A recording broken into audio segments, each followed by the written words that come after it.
I never believed small towns could hide big secrets. I thought dangerous things only happened in cities or in places people warned you about. Briarwood wasn't one of those places. It was a quiet town in the middle of nowhere. One main road, one grocery store, one school, and a long stretch of forest behind the houses. I moved there in 2017 for work.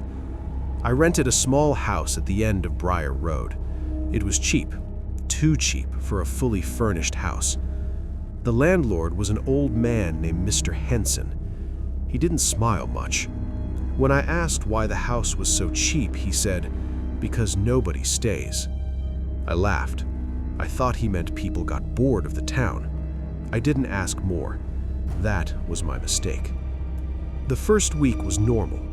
No strange sounds, no shadows, no nightmares, just silence. The kind of silence you only hear in places with no traffic, no neighbors, and no streetlights. My house was the last one on the road. Behind it was nothing but trees. At night, the forest looked like a wall. On the 8th night, I heard knocking. It was exactly 2:11 a.m. Not loud knocking, slow knocking. 3 taps. Tap, tap, tap. I sat up in bed. At first, I thought I imagined it. Then it came again. 3 taps. I checked my phone. No messages, no missed calls. I went to the window and looked outside. Nobody was there. No car, no movement. Just my porch and the forest behind it. I told myself it was an animal. I went back to bed. The next night, the knocking came again. 2:11 a.m. Same pattern. 3 taps. This time, I opened the door. Nothing. But I noticed something strange. There were wet footprints on my porch. Bare feet. Too small to be an adult's. Too long to be a child's. They led from the trees to my door and stopped. There were no prints going back. I cleaned them and went inside. I didn't sleep after that. The next day, I asked my neighbor about it. She was a woman in her 40s, lived 2 houses down. When I mentioned the knocking, her face changed. She said, "Don't open the door at night." I laughed nervously and said, "Why?" She looked toward the forest, "Because nobody who knocks there wants to be seen." Then she walked back inside. That night, I stayed awake. 2:11 a.m. 3 taps. But this time, a voice followed.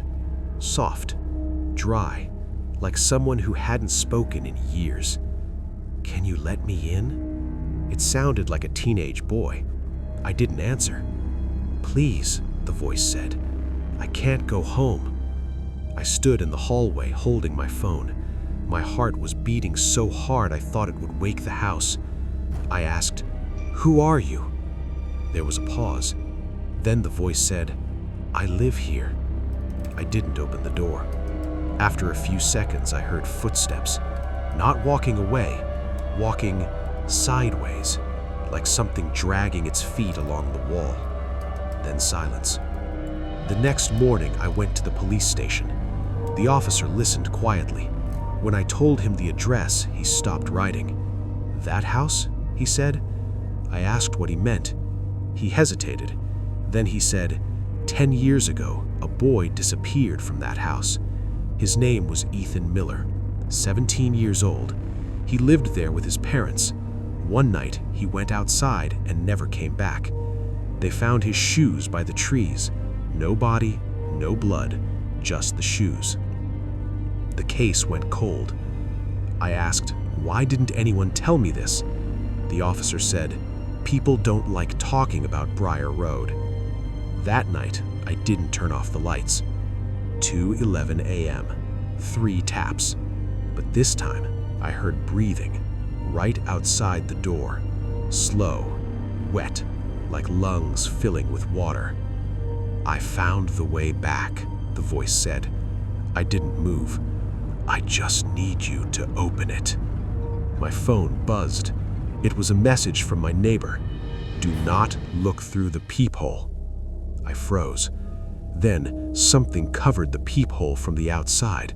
The light disappeared, and I heard scratching, long nails, dragging down the door. "Why won't you look at me?" the voice asked. It didn't sound human anymore. It sounded hollow. The scratching stopped. Then I heard it, from behind me, a whisper, inside my house. "Because you already did." I turned around and saw wet footprints on my floor, leading from the door to the hallway to my bedroom. I ran out of the house barefoot. I didn't pack. I didn't lock the door. I slept in my car in front of the police station. The next day, I broke my lease. Mr. Henson didn't argue. He just said, "It always waits until the new one stays long enough." I asked what it was. He said, "Ethan never left the forest, but something else came back." A month later, I drove past Briar Road. My old house was empty again, but the porch light was on and the door was open. I checked the time, 2:11 a.m., and I heard knocking from inside the house. 3 taps.